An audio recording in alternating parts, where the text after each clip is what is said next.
നേതാക്കളാകുവാൻ വിളിക്കപ്പെട്ടവർ.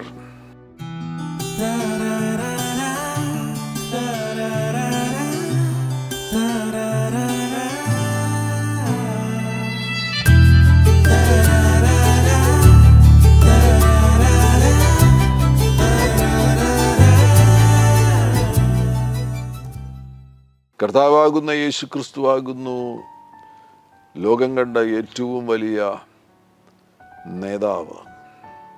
അവിടുന്ന് നേതൃത്വം കൊടുത്തതിൻ്റെ ഫലമാകുന്നു ലോകവ്യാപകമായിട്ട് ദൈവസ്നേഹത്തിൻ്റെ വ്യാപനമുണ്ടാകുവാൻ കാരണമായി തീർന്നത്. അവിടുന്ന് രാജാതിരാജാവാകുന്നു, അവിടുന്ന് കർത്താവാകുന്നു. ഈ ഭൂമി കണ്ട, ഈ ലോകം കണ്ട ഏറ്റവും വലിയ നേതൃത്വ ഗുണമുള്ള നേതാവാകുന്നു. ഏറ്റവും ശ്രേഷ്ഠമാകുന്ന നേതൃത്വ ഗുണമുള്ള നേതാവാകുന്നു കർത്താവാകുന്ന യേശുക്രിസ്തു. വിശുദ്ധ ഗ്രന്ഥമാകുന്ന ബൈബിളിൽ നമുക്ക് നേതൃത്വ ഗുണമേന്മയുണ്ടായിരുന്ന അനേകരെ കാണുവാൻ കഴിയുന്നു. മോശ അസാധാരണമാകുന്ന പ്രാപ്തിയുള്ള ഒരു നേതാവായിരുന്നു. യോശുവ അതേപോലെ തന്നെ കഴിവുറ്റൊരു നേതാവായിരുന്നു. ദാവീദിനെ കുറിച്ച് ഇന്നും ചിന്തിക്കുമ്പോൾ ഏറ്റവും ശ്രേഷ്ഠമാകുന്ന നേതൃത്വവാസന ഉണ്ടായിരുന്ന ഒരു മഹാരാജാവായിരുന്നു ദാവീദ്. അങ്ങനെ തുടങ്ങി അനേകരെ നമുക്ക് പഴയ നിയമത്തിൽ കാണുവാൻ കഴിയുന്നു. പുതിയ നിയമത്തിലേക്ക് വരുമ്പോൾ പൗലോസ് അസാധാരണമാകുന്ന നിലവാരത്തിൽ ജനത്തെ നയിച്ച, അവർക്ക് ലക്ഷ്യം പറഞ്ഞു കൊടുത്ത ഒരു നേതാവാകുന്നു അപ്പോസ്തലനാകുന്ന പൗലോസ്.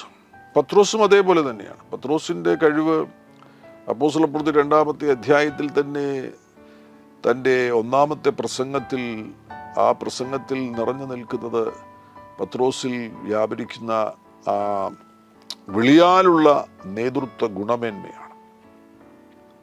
പുതിയ നിയമത്തിലും നമുക്ക് അനേകരെ കണ്ടെത്തുവാൻ കഴിയുന്നു. നേതാക്കന്മാർ നമുക്ക് ആവശ്യമാണ്. ലീഡേഴ്സ് നമുക്ക് ആവശ്യമാണ്. ടു ലീഡ് എന്ന് പറയുമ്പോൾ, നേതൃത്വം കൊടുക്കുക എന്ന് പറയുമ്പോൾ, ലക്ഷ്യസ്ഥാനത്ത് ഒരു കൂട്ടത്തെ എത്തിക്കുക എന്നതാണ് അതിലൂടെ പ്രധാനമായും ഉദ്ദേശിക്കുന്നത്. നേതാവില്ലെന്നുണ്ടെങ്കിൽ ലക്ഷ്യമില്ല. നേതാവില്ലെന്നുണ്ടെങ്കിൽ ക്രമത്തിൽ കാര്യങ്ങൾ മുന്നോട്ട് പോകുകയില്ല. ഒരു ഓർഡർ ഉണ്ടാകുകയില്ല. നേതാക്കന്മാരുണ്ടെങ്കിൽ മാത്രമേ നാം ഓരോരുത്തരും അനുഗ്രഹിക്കപ്പെടുകയുള്ളൂ. നമ്മളെല്ലാവരും നേതാക്കന്മാരാകുന്നു. നിങ്ങളൊരു ഭർത്താവാകുന്നുവെങ്കിൽ നിങ്ങളുടെ കുടുംബത്തിന് നിങ്ങളൊരു നേതാവാകുന്നു. നിങ്ങളൊരു മാതാവാകുന്നുവെങ്കിൽ നിങ്ങളുടെ മക്കൾക്ക് നിങ്ങളൊരു നേതാവാകുന്നു. അങ്ങനെ സമൂഹത്തിൻ്റെ ഓരോ മേഖലയിലും ഏതെങ്കിലും ഒരു നേതൃത്വ സ്ഥാനത്താകുന്നു ഈ ശബ്ദം കേൾക്കുന്ന എല്ലാവരും. അതിൽ തന്നെ ഉയർന്ന തലത്തിൽ പ്രയോജനപ്പെടുന്ന നേതാക്കന്മാരുമുണ്ട്. വേദപുസ്തകാടിസ്ഥാനത്തിൽ നിങ്ങൾ നേതാക്കന്മാരാകുവാൻ വേണ്ടി വിളിക്കപ്പെട്ടവരാകുന്നു എങ്കിൽ ദൈവത്തിൻ്റെ വചനത്തിൽ നിന്ന് അതിനെക്കുറിച്ച് ആഴത്തിൽ പഠിക്കേണ്ടത് ആവശ്യമാണ്. കാരണം ഇന്ന് വിശേഷിച്ചും ആത്മീക ലോകത്തിൽ നേതൃത്വം പിശകുകൾ കൊണ്ടുവരുന്നത് ധാരാളമായിട്ട് കാണുവാൻ കഴിയുന്നു. കൃത്യമാകുന്ന നേതൃത്വം ഇല്ലാത്തത് ഒരു വലിയ ശൂന്യതയാണ്. അതേപോലെ തന്നെ കുഴഞ്ഞ നേതൃത്വം, തെറ്റായ ദിശയിലേക്ക് ജനത്തെ കൊണ്ടുപോകുന്ന നേതൃത്വം, അത് ഗുരുതരമാകുന്ന അപകടം കൊണ്ടിരുന്ന ഒരു വലിയ കെണിയുമാകുന്നു. അങ്ങനെയുള്ളൊരു കാര്യം നമുക്കിപ്പോൾ അധികമായി, പ്രത്യേകിച്ചും ക്രൈസ്തവ മേഖലയിൽ കാണുവാൻ കഴിയുന്ന ഒരു കാലഘട്ടത്തിലാണ് നാം ഓരോരുത്തരുമായിരിക്കുന്നത്. ലക്ഷ്യത്തിലേക്ക് ജനത്തെ കൊണ്ടുപോകാത്ത നേതൃത്വം. വിശുദ്ധ ഗ്രന്ഥമാകുന്ന ബൈബിളിലേക്ക് ശ്രദ്ധ തിരിക്കാൻ ചില വാക്യങ്ങൾ വായിക്കുവാൻ ആഗ്രഹിക്കുന്നു. 78-ാമത്തെ സങ്കീർത്തനം അതിൻ്റെ 72-ാമത്തെ വാക്യത്തിൽ, അങ്ങനെ അവൻ, ദാവീദിനെ കുറിച്ചാണ് പറയുന്നത്, അങ്ങനെ അവൻ പരമാർത്ഥ ഹൃദയത്തോട് അവരെ മേയിച്ചു, കൈമിടുക്കോട് അവരെ നടത്തി. സ്കിൽഫുൾനെസ് ഓഫ് ഹാൻഡ്സ്, കൈമിടുക്കോടുകൂടെ അവരെ നടത്തി. അങ്ങനെ അവൻ പരമാർത്ഥ ഹൃദയത്തോട്, അത് ഇൻറ്റഗ്രിറ്റി എന്ന വാക്കാണ് ഉപയോഗിച്ചിരിക്കുന്നത്, leading people with integrity of heart. അവന് അങ്ങനെ പരമാർത്ഥ ഹൃദയത്തോട്, ദാവീദ് അങ്ങനെ പരമാർത്ഥ ഹൃദയത്തോട്. അതിൻ്റെ 70 മുതലുള്ള വാക്യങ്ങൾ വായിക്കുകയാണെങ്കിൽ, അവൻ തൻ്റെ ദാസനായ ദാവീദിനെ തിരഞ്ഞെടുത്തു, ആട്ടിൻ തൊഴുത്തുകളിൽ നിന്ന് അവനെ വരുത്തി, തൻ്റെ ജനമായ യാക്കോബിനെയും തൻ്റെ അവകാശമായ ഇസ്രയേലിനെയും മേയ്ക്കേണ്ടതിന് അവൻ അവനെ തള്ളയാടുകളെ നോക്കുന്ന വേലയിൽ നിന്ന് കൊണ്ടുവന്നു. വേദപുസ്തകത്തിൽ നമുക്ക് ആടുകളെയും ഇടയനെയും കുറിച്ചുള്ള ഒരുപാട് സമാന്തരങ്ങൾ കാണുവാൻ കഴിയുന്നുണ്ട്. അതിലൂടെ നമുക്ക് വേണ്ട സന്ദേശം നൽകുന്നുണ്ട്. ഇതിൻ്റെ പ്രധാനപ്പെട്ട കാരണം എന്ന് പറയുന്നത്, ഇവരുടെ തൊഴിൽ ആടുകളെ മേയ്ക്കുക എന്നതായിരുന്നു. ഇസ്രായേൽ ജനതയോട് ഒരു കാര്യം പങ്കുവയ്ക്കുവാൻ വേണ്ടിയുള്ള ഏറ്റവും നല്ല ഒരു സമാന്തരമാകുന്നു, ഉപമയാകുന്നു ആടുകളെ മേയ്ക്കുന്ന ആടുകളും ഇടയനും. അവർക്കത് വളരെ നന്നായി മനസ്സിലാകും. അവരുടെ സമൂഹത്തിൽ അവരെന്നും കാണുന്ന കാര്യമാണ്, ദിനംതോറും കാണുന്ന കാര്യമാണ്. ദാവീദും ആടുകളെ മേയ്ക്കുന്ന വ്യക്തിയായിരുന്നല്ലോ. കൃഷിയുമായുള്ള ബന്ധത്തിൽ പിൽക്കാലത്ത് അവർ ഒരുപാട് ആ മേഖലയിൽ പ്രവർത്തിക്കുകയുണ്ടായി. മിസ്രൈമിൽ നിന്നും മടങ്ങി വന്നതിന് ശേഷം കൃഷി അവരുടെ ഒരു പ്രധാനപ്പെട്ട ഭാഗമായിരുന്നു. ഫാമിങ് അവരുടെ ഒരു പ്രധാനപ്പെട്ട ഭാഗമായിരുന്നു. അത് പ്രധാന തൊഴിലാകുന്നതോടുകൂടെ തന്നെ അതിനു മുന്നമേ അവരുടെ പ്രധാന തൊഴിലായിരുന്ന ആടുകളെ മേയ്ക്കുക എന്നതും ഉപേക്ഷിച്ചിരുന്നില്ല. അപ്പോൾ യേശുവിൻ്റെ സമയത്തും ആടുകളും ഇടയനും തമ്മിലുള്ള ബന്ധത്തെക്കുറിച്ചുള്ള ഒരുപാട് ഉപമകൾ നമുക്ക് കാണുവാൻ കഴിയുന്നുണ്ട്. ഇവിടെ ദാവീദിനെ കുറിച്ച് പറയുമ്പോഴും ആ വാക്കുകളാണ് ഉപയോഗിക്കുന്നത്. 72-ാമത്തെ വാക്യത്തിൽ, അങ്ങനെ അവൻ പരമാർത്ഥ ഹൃദയത്തോട് അവരെ മേയിച്ചു. ആടുകളെ മേയ്ക്കുക ആടുകളുമായുള്ള ബന്ധത്തിലുള്ളൊരു വാക്കല്ലേ അത്. അങ്ങനെ അവൻ പരമാർത്ഥ ഹൃദയത്തോട് അവരെ മേയിച്ചു, കൈമിടുക്കോട് അവരെ നടത്തി. ഈ ഒരു കാര്യമാണ് ഇന്ന് ഏറ്റവും അധികം നമുക്ക് കാണാൻ കഴിയാത്തത്. ഒരുപാട് നേതാക്കന്മാർ നമുക്കുണ്ടെങ്കിൽ പോലും പരമാർത്ഥ ഹൃദയത്തോട് ജനത്തെ നയിക്കുന്ന നേതൃത്വത്തെ നമുക്ക് കാണാൻ കഴിയുന്നില്ല. എന്തെങ്കിലുമൊക്കെ സ്വകാര്യ താല്പര്യങ്ങൾ നടപ്പിലാക്കുവാനും സ്വകാര്യ ലക്ഷ്യങ്ങളുടെ പൂർത്തീകരണത്തിനു വേണ്ടിയും ലഭിച്ചിരിക്കുന്ന ആ നേതൃത്വ സ്ഥാനത്തെ ഒരു ഉപാധിയാക്കി മാറ്റുന്നവരെയാണ് അധികമായിട്ട് കാണാൻ കഴിയുന്നത്. ഈ വാക്ക് വളരെ പ്രധാനപ്പെട്ടതാണ്, ഇൻറ്റഗ്രിറ്റി, പരമാർത്ഥ ഹൃദയത്തോട്. തീത്തോസിൻ്റെ ലേഖനത്തിലും നമുക്ക് ഈ വാക്ക് കാണാൻ കഴിയുന്നുണ്ട്. തീത്തോസിൻ്റെ ലേഖനം അതിൻ്റെ 2-ാമത്തെ അധ്യായം 6 മുതൽ 8 വരെയുള്ള വാക്യങ്ങളിൽ, യൗവനം യൗവനക്കാരെയും സുബോധമുള്ളവരായിരിക്കാൻ പ്രബോധിപ്പിക്കുക, വിരോധി നമ്മെക്കൊണ്ടൊരു തിന്മയും പറവാൻ വകയില്ലാതെ ലജ്ജിക്കേണ്ടതിന് സകലത്തിലും നിന്നെ തന്നെ സൽപ്രവൃത്തികൾക്ക് മാതൃകയാക്കി കാണിക്കുക, ഉപദേശത്തിൽ നിർമ്മലതയും ഗൗരവവും ആക്ഷേപിച്ചുകൂടാത്ത പത്യവചനവും ഉള്ളവൻ ആയിരിക്കാം. അത് ഇംഗ്ലീഷിൽ വായിക്കുകയാണെങ്കിൽ തീത്തോസിൻ്റെ ലേഖനം അതിൻ്റെ 2-ാമത്തെ അധ്യായം 6 മുതൽ 8 വരെയുള്ള വാക്യങ്ങൾ, likewise exhort the young men to be sober-minded, in all things showing yourself to be a pattern of good works, in doctrine showing integrity. In doctrine showing integrity. 72-ാം സങ്കീർത്തനത്തിലെ വാക്കുപയോഗിക്കുകയാണെങ്കിൽ മലയാളത്തിൽ പരമാർത്ഥ ഹൃദയം എന്ന വാക്ക് അവിടെ ആ വിവർത്തനത്തിൽ ഉപയോഗിക്കേണ്ടത് ആവശ്യമാണ്. എന്നാൽ മലയാളത്തിൽ ഉപദേശത്തിൽ നിർമ്മലതയും എന്ന വാക്ക് ഉപയോഗിച്ചിരിക്കുന്നു. ഇൻറ്റഗ്രിറ്റിക്ക് കൃത്യമായിട്ടൊരു വാക്ക് മലയാളത്തിൽ അതിനോട് ചേർന്ന് വരുന്നൊരു വാക്ക് നമുക്ക് കണ്ടെത്തുവാൻ കഴിയുന്നില്ല. ഈ വാക്കുകളൊക്കെ നമുക്ക് ഉപയോഗിക്കുവാൻ കഴിയും. ഉപദേശത്തിൽ നിർമ്മലത, ഹൃദയത്തിൻ്റെ നിർമ്മലതയുള്ള നേതാക്കന്മാർ, പരമാർത്ഥ ഹൃദയമുള്ള നേതാക്കന്മാർ. സദൃശ്യവാക്യങ്ങൾ അതിൻ്റെ 11-ാമത്തെ അധ്യായം,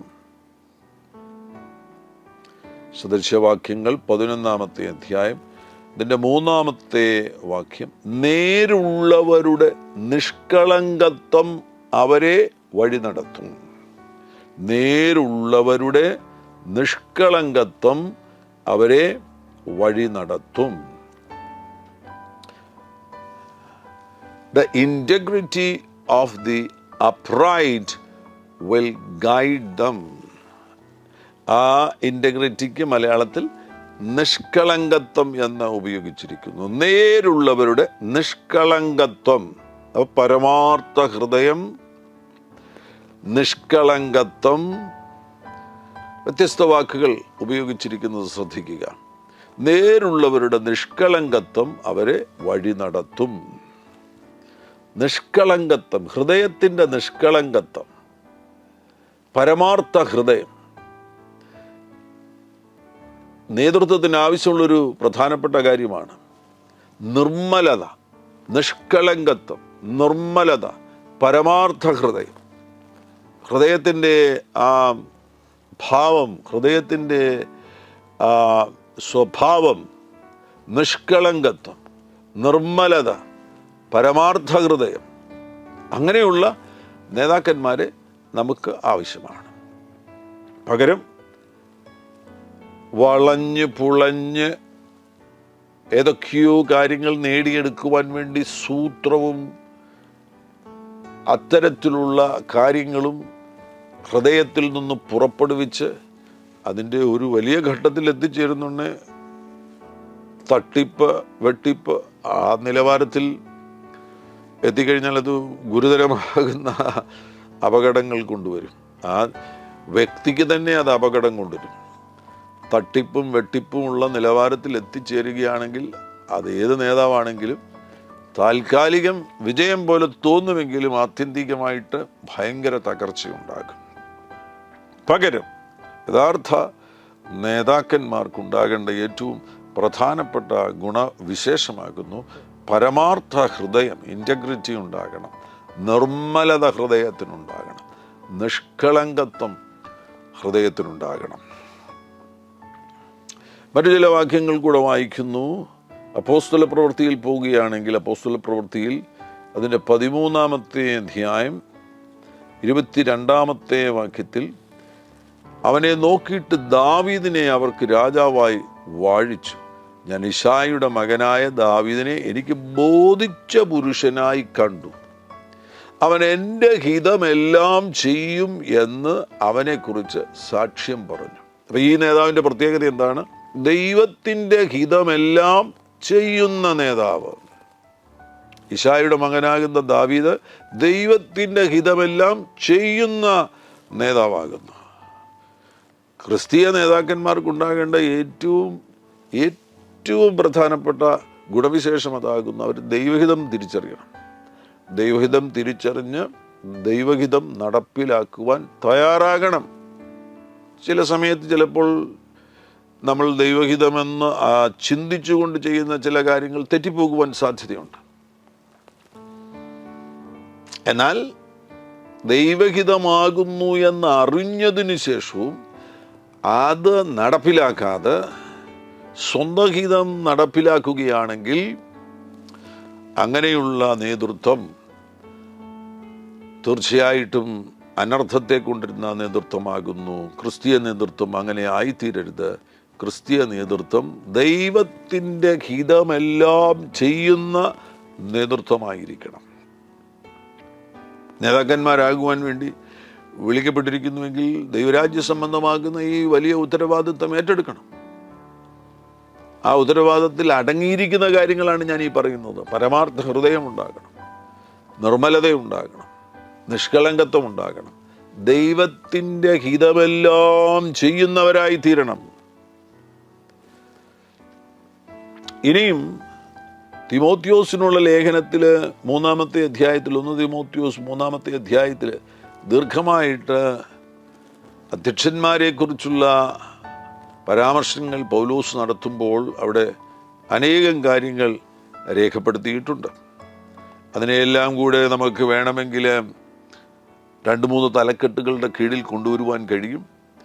നീണ്ട ഒരു ലിസ്റ്റാണ്. 1 മുതലുള്ള വാക്യങ്ങൾ വായിക്കുകയാണെങ്കിൽ 7 വരെയുള്ള വാക്യങ്ങളിൽ ഞാനതങ്ങ് വായിക്കാം. ഒരുവൻ അധ്യക്ഷസ്ഥാനം കാംക്ഷിക്കുന്നു എങ്കിൽ നല്ല വേല ആഗ്രഹിക്കുന്നു എന്നുള്ളത് വിശ്വാസയോഗ്യം ആകുന്നു.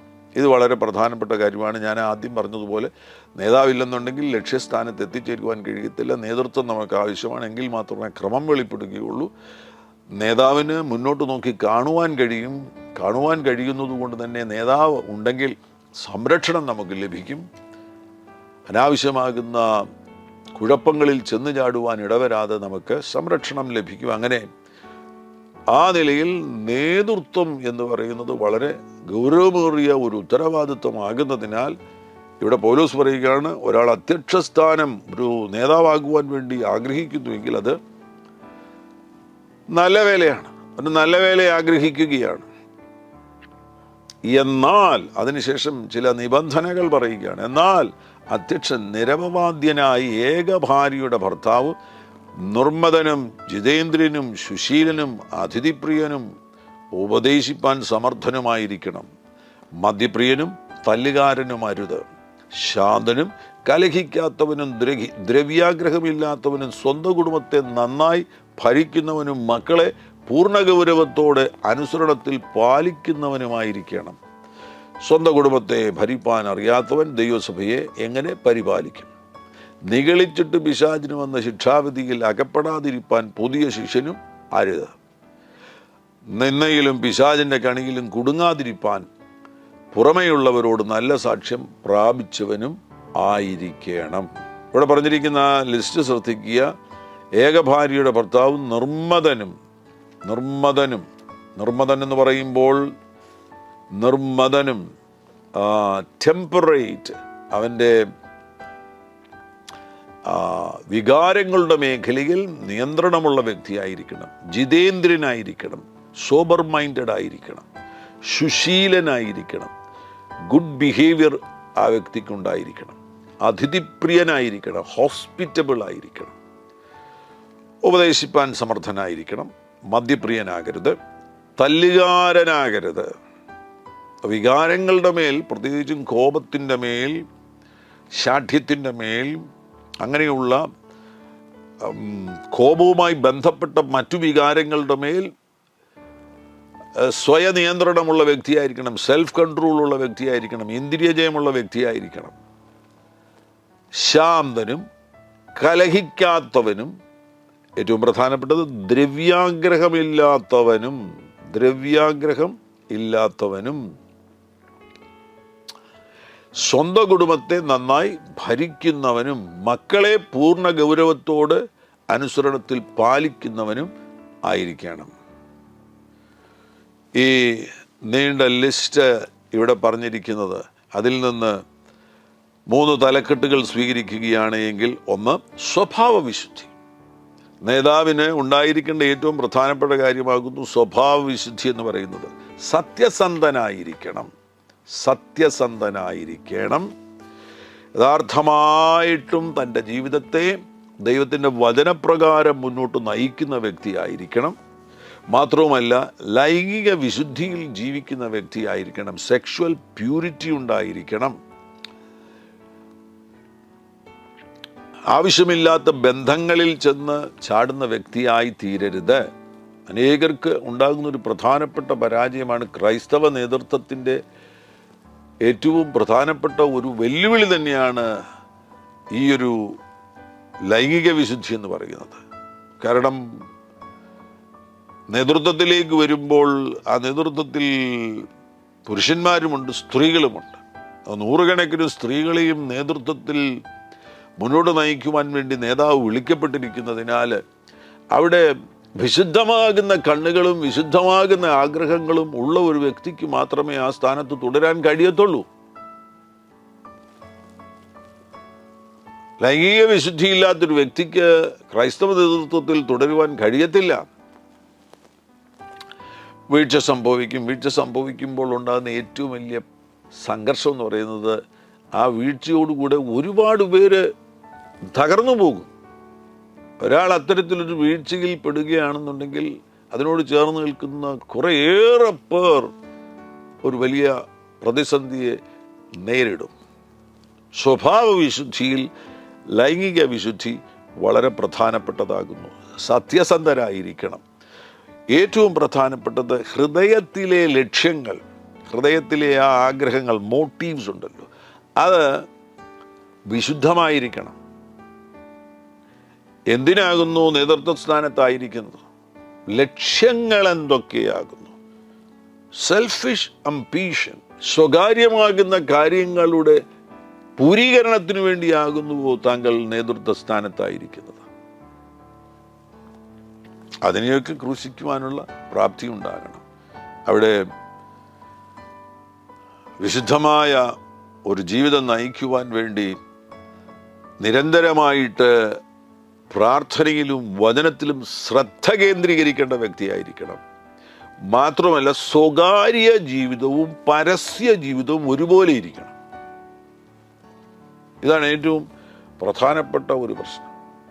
പലരും പരസ്യ ജീവിതത്തിൽ വരുന്നുണ്ട്, നല്ല കാര്യങ്ങളൊക്കെ പറയും, വളരെ നന്നായിട്ട് കാര്യങ്ങൾ അവതരിപ്പിക്കും, ജനത്തിൻ്റെ മുൻപിൽ വളരെ പ്രാഗൽഭ്യത്തോടുകൂടെ കാര്യങ്ങൾ പറഞ്ഞതിന് ശേഷം അവരുടെ സ്വകാര്യ ജീവിതത്തിൽ അവർ പറയുന്ന ഒരു കാര്യവും നടപ്പിലാക്കുകയില്ല. അല്ലെങ്കിൽ ഭാഗികമായി മാത്രമേ അവർ പരസ്യ ജീവിതത്തിൽ പറഞ്ഞ കാര്യങ്ങൾ സ്വകാര്യ ജീവിതത്തിൽ നടപ്പിലാക്കുകയുള്ളൂ.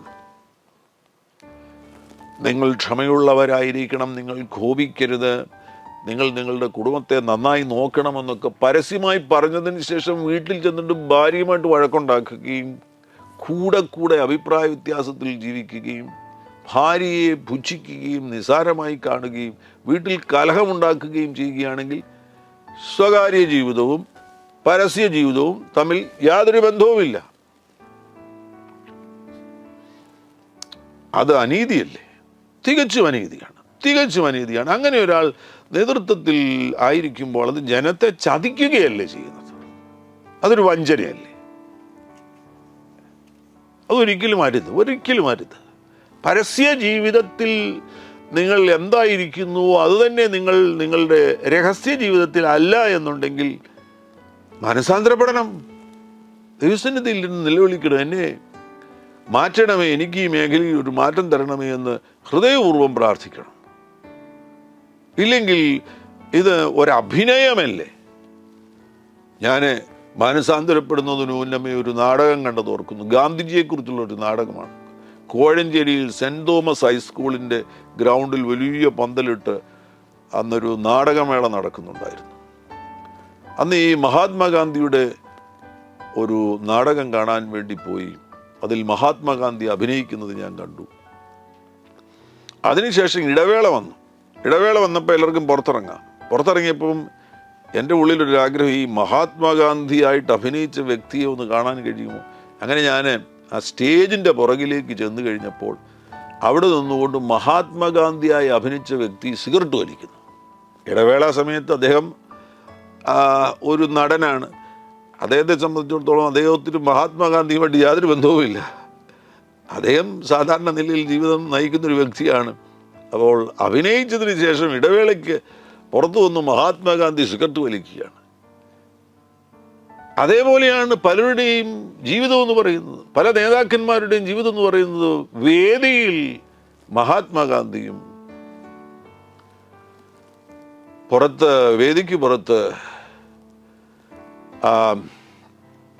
മറ്റൊരു നിലവാരത്തിൽ ജീവിക്കുകയും ചെയ്യുന്ന വ്യക്തികളായിട്ട്, നിലവാരം കുറഞ്ഞവരായിട്ട്, നിലവാരം കുറയുകയല്ല, അത് ഗുരുതരമാകുന്ന തകർച്ചയിൽ ഒരു വ്യക്തിയെ കൊണ്ടെത്തിക്കും. അങ്ങനെ ഉള്ള നിലവാരത്തിൽ ജീവിക്കരുത്. അതൊരു വഞ്ചനയാണ്, ഒരു കടുത്ത വഞ്ചനയാണ്, അതൊരു ചതിവാണ്.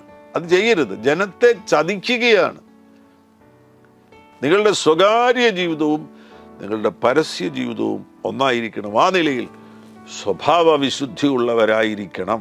മറ്റൊന്ന്, ജനത്തെ കരുതുന്നവരായിരിക്കണം. ഈ ഭാഗത്തു നിന്ന് നമുക്ക് ഈ വ്യത്യസ്തമാകുന്ന തലക്കെട്ടുകളിൽ നിന്ന് ഈ ആശയവും സ്വീകരിക്കുവാൻ കഴിയും. ജനത്തെ കരുതുന്നവരായിരിക്കണം. ജനത്തിനു വേണ്ടിയാകുന്നു നിങ്ങളായിരിക്കുന്നത്, അവരുടെ നന്മയ്ക്ക് വേണ്ടിയാകുന്നു, അവർക്ക് സമാധാനം ഉണ്ടാകണം, സ്വസ്ഥത ഉണ്ടാകണം, അവർ ഏതെങ്കിലും തകർച്ചയിലാകുന്നുവെങ്കിൽ അവരെ അതിൽ നിന്ന് ഉദ്ധരിക്കണം എന്നുള്ള ലക്ഷ്യത്തോടു കൂടെയാണ് നിങ്ങൾ ഈ നേതൃത്വ സ്ഥാനത്തായിരിക്കുന്നത് എന്നുള്ള ബോധ്യം വീണ്ടും വീണ്ടും വീണ്ടും വീണ്ടും നമുക്കുണ്ടാകണം. ഇടയ്ക്കിടയ്ക്ക് അത് നമ്മളോട് പറയണം. ജനത്തെ കരുതുവാൻ നമുക്ക് ഉത്തരവാദിത്വമുണ്ട്, അവരുടെ സംരക്ഷണം. കർത്താവാകുന്ന യേശു ക്രിസ്തുവിനെ കുറിച്ച് യോഹന്നാന്റെ സുവിശേഷം അതിൻ്റെ 10-ാമത്തെ അധ്യായം 9-ാമത്തെ വാക്യത്തിൽ നമുക്ക് കാണാൻ കഴിയുന്നത്, ഞാൻ വാതിലാകുന്നു. ഞാൻ വാതിലാകുന്നു എന്ന് യഹൂദന്മാരോട് പറയുമ്പോൾ അവർക്ക് നന്നായിട്ട് മനസ്സിലാകും. ആടുകളും ഇടയന്മാരും തമ്മിലുള്ള ബന്ധത്തിലാണ് അത് പറയുന്നത്. അന്നത്തെ കാലത്തെ ഈ ആടുകളെ മേയ്ക്കാൻ പോകുന്ന ഇടയന്മാർ അവർ ഇങ്ങനെ പകൽ മുഴുവൻ ആടുകളുമായിട്ട് നടന്ന് ആടുകളെ മേയിച്ചതിന് ശേഷം വൈകുന്നേരമാകുമ്പോഴേക്കും അവർ താൽക്കാലികമാകുന്ന ഒരു സുരക്ഷിത സ്ഥാനം അവർ ഉണ്ടാക്കിയെടുക്കും.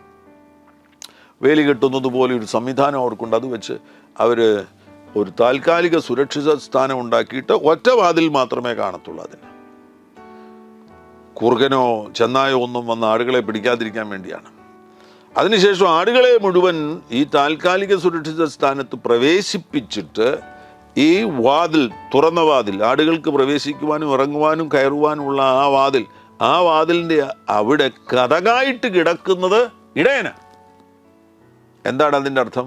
ഇടയനെ തൊടാതൊരു ചെന്നായിക്ക് ആടിനെ തൊടാൻ കഴിയത്തില്ല. അതാണ് കർത്താവ് പറയുന്നത്, ഞാൻ വാതിലാകുന്നു എന്ന് പറയുമ്പോൾ യഹൂദന്മാർക്ക് അത് നന്നായിട്ട് മനസ്സിലാകും. അവർക്കറിയാം അത്ര വലിയ സുരക്ഷിതത്വം യേശു ഞങ്ങൾക്ക് നൽകിത്തരുന്നു.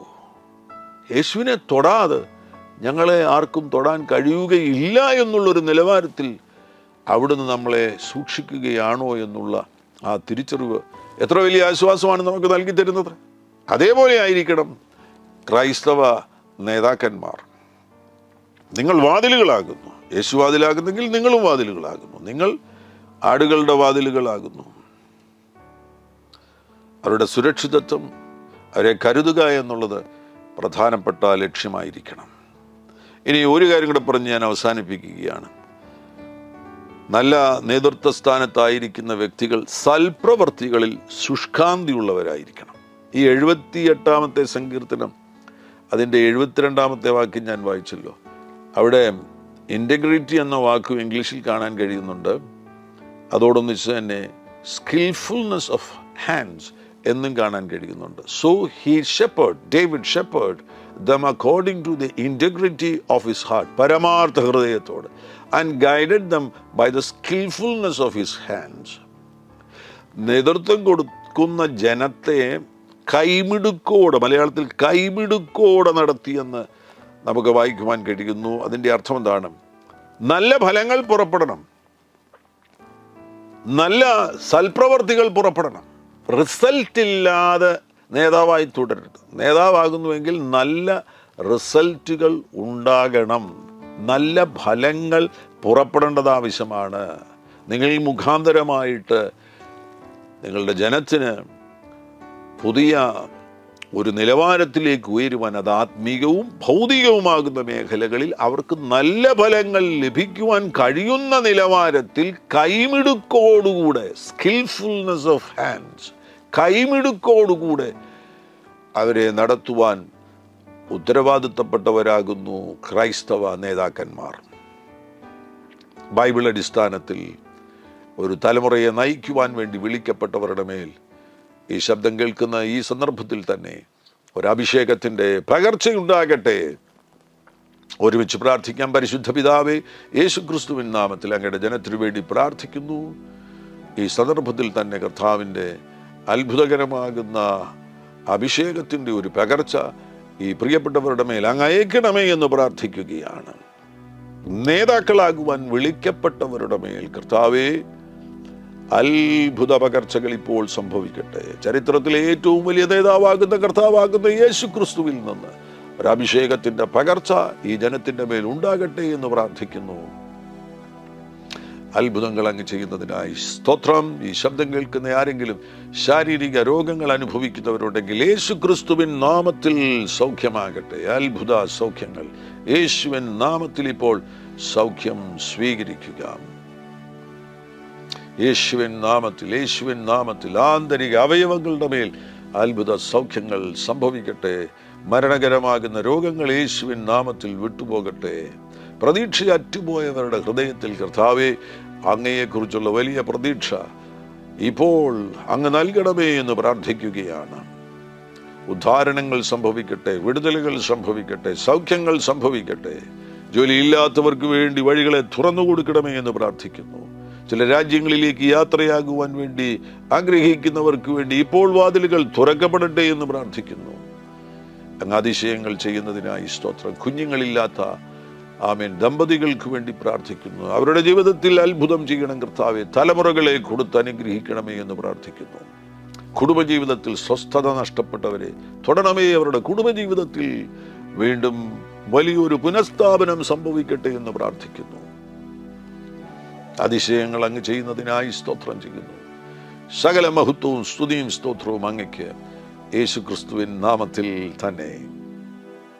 ആമേൻ. ഈ ശബ്ദം കേട്ട നിങ്ങളെ എല്ലാവരെയും കർത്താവ് സമർത്ഥമായി അനുഗ്രഹിക്കട്ടെ. ഈ സന്ദേശം നിങ്ങൾ മറ്റുള്ളവരുമായിട്ട് പങ്കുവയ്ക്കണം, ഷെയർ ചെയ്യാൻ മറക്കരുത്. ചാനൽ ഇതുവരെയും നിങ്ങൾ സബ്സ്ക്രൈബ് ചെയ്തിട്ടില്ല എങ്കിൽ സബ്സ്ക്രൈബ് ചെയ്യുവാൻ വിനയപരിശ്രമം ഓർപ്പിക്കുന്നു. കർത്താവാകുന്ന യേശു നിങ്ങളുടെ കൂടെയിരിക്കും. God bless you. ആമേൻ.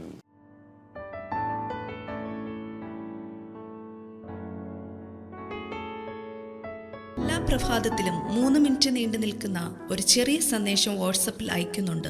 നിങ്ങൾക്കത് ലഭിക്കണമെന്ന ആഗ്രഹമുണ്ടെങ്കിൽ സ്ക്രീനിൽ കാണുന്ന നമ്പറിൽ ഒരു മെസ്സേജ് അയയ്ക്കുക. ഞങ്ങളുടെ ഓൺലൈൻ റേഡിയോ ആയ ജീസസ് റെയിൻസ് റേഡിയോയുടെ ആപ്പ് ഇതുവരെയും ഡൗൺലോഡ് ചെയ്തിട്ടില്ല എങ്കിൽ പ്ലേ സ്റ്റോറിലും ആപ്പ് സ്റ്റോറിലും ലഭ്യമാണ്. ജീസസ് റെയിൻസ് റേഡിയോ എന്ന് ടൈപ്പ് ചെയ്ത ശേഷം സെർച്ച് ചെയ്യുക. ആപ്പ് നിങ്ങൾ ഇപ്പോൾ തന്നെ ഡൗൺലോഡ് ചെയ്താലും. എല്ലാ പ്രഭാതത്തിലും 4 മണിക്ക് ടങ്സ് പ്രെയർ ഉണ്ടായിരിക്കുന്നതാണ്. നിങ്ങളുടെ ആത്മീയ വർധനവിനായി ദയവായി സൂമിൽ ജോയിൻ ചെയ്താലും.